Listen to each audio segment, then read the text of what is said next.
Hello বন্ধুরা, good morning সবাইকে। কেমন আছো তোমরা সবাই? আশা করছি খুব ভালো আছো। আর আমরাও খুব ভালো আছি। আমার নতুন আরও একটা ভিডিওতে সবাইকে অনেক অনেক স্বাগত আর অনেক অনেক ভালোবাসা জানিয়ে একটা নতুন ভিডিও নিয়ে চলে আসলাম। তো এইদিকে দেখো আমার ভাত কিন্তু হয়ে গেছে, আর এইদিকে মান কচু কেটে রেখেছি, আর হচ্ছে আলু মাছের ঝোল করব, রুই মাছের ঝোল। আর এদিকে কিন্তু আমার মশলাটাও হয়ে গেছে। দাঁড়াও, মশলার কুটোটা টাইট হয়ে গেছে, একটুখানি খুলে নিই তারপরে দেখাচ্ছি। এই দেখো, তো 2টো শুকনো লঙ্কা দিয়েছি আর 4টে কাঁচা লঙ্কা দিয়েছি আর আদা জিরে। আর এদিকে আমি মাছটা ধুয়ে এনে রেখেছি। এই দেখো মাছটা ধুয়ে এনে রেখেছি। তো এখন রান্না বসাবো, তো চলো। তো এদিকে রান্নাবান্না করবো। আর এদিকে যে নিচে বিছানা করা ছিল, সকালে একবার ঝাঁটমাট দিয়েছি, কিন্তু পুরোটা তো দিতে পারিনি, সাইড দিয়ে দিয়েছি। আর এইখানটায় বিছানা করা ছিল। আসছিস কেন? তো চলো ঘরটা ঝাড় দিয়ে নিয়ে রান্না বান্না করবো।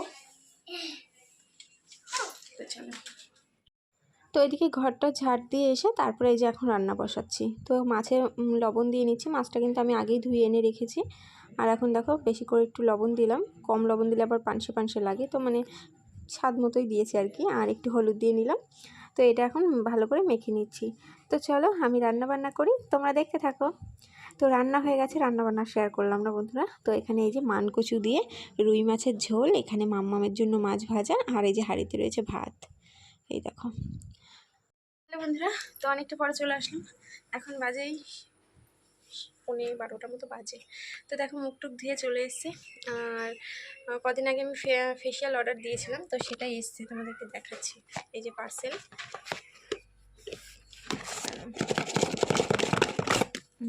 দুটো, ঠিক আছে। তো এই যে, ঠিক আছে। তো এটা এখন মাখবো মুখে, মেখে আধা ঘন্টা পরে তারপর মুখটা ধোবো, তোমাদেরকে দেখাবো, ঠিক আছে। তো একবার মেখে তো রেজাল্ট বুঝতে পারবো না, 2-3 বার তো মাখতে হবে, মানে 15 দিন পর পর মাখবো, তারপর 1 মাস পর পর মাখবো। তো দেখা যাক, ঠিক আছে। তো চলো মেখে নিই, পরে আবার আসছি। তো এই যে এখন ফেসিয়ালটা মুখে লাগানো হচ্ছে। তো মেজদি লাগিয়ে দিচ্ছে, মেজদি বলে দাও আমি লাগিয়ে দিই। তো প্রথমবার যেহেতু করছি আমি বুঝতেও পারছিলাম না আর কি কেমন কি লাগাবো, পাতলা হবে কি মোটা হবে। তো মেজদি যে ভালো মতো করে দেখো পুরো মাখিয়ে দিচ্ছে। তো চলো পুরো মেখে নিই তারপরে আসছি। তো দেখো পুরো মাখা হয়ে গেছে, একদম চকচক চকচক করছে। তো একটু পরে আসছি, আবার 30 মিনিট পরে আসছি, ঠিক আছে। তো 30 মিনিট পরে দেখো মুখটা আমার পুরো শুকিয়ে গেছে, কথাও বলতে পারছি না, জানো তো। জল খেলাম মুটকিতে করে, কারণ বোতল ধরে খেতে পারছি না। বেশি যদি কথা বলি তাহলে কুচকে কুচকে যাবে, তার জন্য বেশি কথাও বলছি না, ভয়েস দিচ্ছি না আর কি, ভয়েস ওভার দিয়ে দিচ্ছি। আর এই দেখো কত সুন্দরভাবে উঠে যাচ্ছে, আমি তো ভাবতেই পারিনি। আমি ভাবছিলাম যে কি হবে না কি হবে, মানে লাগবে তো সেটা এমনিতেও জানি লাগবে। তো ভাবছিলাম যে ছিঁড়ে ছিঁড়ে যাবে কি না, উঠবে কি না। প্রথমবার যেহেতু বুঝতেই পারছো, প্রথমবার সবার একটু ভয় ভয়ই লাগে। তো এই যে খুব সুন্দরভাবে উঠে যাচ্ছে দেখো, খুব সুন্দরভাবে। কিন্তু আমার একটু লাগছিল, তার জন্য স্টপ হয়ে গেছিলাম। তো তারপরে আস্তে আস্তে ধীরে ধীরে আমি পুরোটাই তুলে ফেলবো। একটু একটু লাগবেই, তো অবশ্যই লাগবে, কারণ মুখে যেহেতু লোম রয়েছে। আর আমার মুখে অনেকটাই লোম ছিল, তো লোম কিন্তু উঠছে না, এমনি লোমে টান যেই লাগছে তখনই লাগছে। তো গালের এই পাশটা দিয়ে তো ভালোই উঠে যাচ্ছে, কিন্তু আমার এই যে গালের যে জায়গা, চোখের নিচে যেই জায়গা, ওই জায়গাটা না একটু লেগেছিল।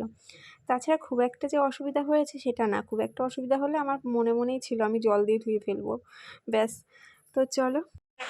আর এইটুকু খুলতে পারছি না বাবা, পুরো গালটা আমার জ্বলে যাচ্ছে।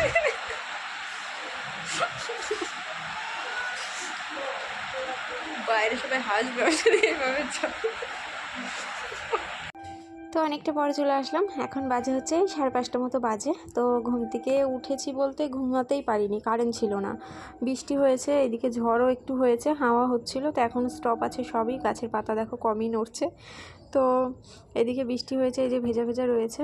আর আমাদের এখানে যে ঠাকুর ডুবালো আজকে, তার জন্য ঘুমাতে পারিনি, কারেন্ট বন্ধ ছিল, যে মেলায় যে ঠাকুরটা দেখতে গেছিলাম। তো তারপরে নিচে এসে স্নান করলাম। তো ঘরটা ঝাড় দিয়ে স্নান টান করে নিলাম। আর এই যে সন্ধ্যাবেলা এখন টিফিনে বাউলি নিয়ে এসছে তোমাদের দাদাভাই। তো এটা আমি আর মেয়ে খাবো, আর এর সঙ্গে একটা কেকও আছে, ছোট একটা কেক আছে। তো এই যে মেয়েকে খাওয়াবো, মেয়েকে বাউলিও দেবো, কেকও দেবো। তো কেকটা আমি আর খাবো না, মেয়েকেই খাবো। মেয়ে এই কেকটা খেতে ভালোই বাসে। তো চলো পরে আবার আসছি, কখন আসবো এখন বলতে পারছি না, খেয়ে দিয়ে নিই তারপরে আবার পরে আসছি। তো অনেকটা পরে চলে আসলাম, এখন বাজে হচ্ছে এই 10টা মতো বাজে। তোমাদের দাদাভাই বাজার থেকে অনেকক্ষণই এসছে। তো এই যে বিস্কুট এনেছে, তো বিস্কুটটা তোমাদেরকে দেখিয়ে দিলাম। তো এখন আর ঢালছি না, কালকে ঢালবো। এখানে নিয়ে এসছে মুসুরির ডাল, তো কালকে রান্না হবে তার জন্য। আর ওইদিকে খাওয়ার একদম রেডি, তোমাদেরকে দেখাচ্ছি। তো এই যে ভাত করলাম অল্প করে, আর এখানে এই যে পেঁয়াজি ভেজেছি, পেঁয়াজি করেছি, আর ভাতের মধ্যে আলু সেদ্ধ দিয়ে দিয়েছি, আর এই যে মাছের ঝোল রয়েছে। তো আজকে আর এই বাটিটাই ভাত করিনি, আজকে এই বাটিটাই করেছি, দেখেছো? এই দেখো। তো চলো খাওয়া দাওয়া করে নিই। তো খাওয়া দাওয়ার পরে এখন হচ্ছে দুধ গরম করব। ফ্রিজে দুদিনের দুধ জমা হয়ে গেছে, দাঁড়াও দেখাচ্ছি। এই দেখো, দাঁড়াও দুটো এক জায়গায় রেখে দেখাই। হ্যাঁ, এই দেখো, এই দেখো দুটো কেতলি। তো দুটো কেতলি এখন নিয়ে যাব। আজকে নতুন গ্লাসে দুধ খাবো। তো দুধটা আমার গরম করা হয়ে গেছে, আর এইদিকে আমি গ্লাসে কিন্তু ঢেলে নিচ্ছি। তো চলো আমরা এদিকে দুধ খাই আর ভিডিওটা শেষ করি। তো তোমরা আরও নতুন ভিডিও দেখার জন্য চ্যানেলটি সাবস্ক্রাইব করে পাশে থাকা বেল আইকনটি অল করে নিও, তাহলে আমার যখনই নতুন কোনো ভিডিও পোস্ট হবে তোমাদের ফোনে নোটিফিকেশন চলে যাবে আর তোমরা ঝটপট দেখে নিতে পারবে। তো চলো সবাইকে টাটা, গুড নাইট। পুরো ভিডিওটা ধৈর্য ধরে দেখার জন্য অনেক ধন্যবাদ।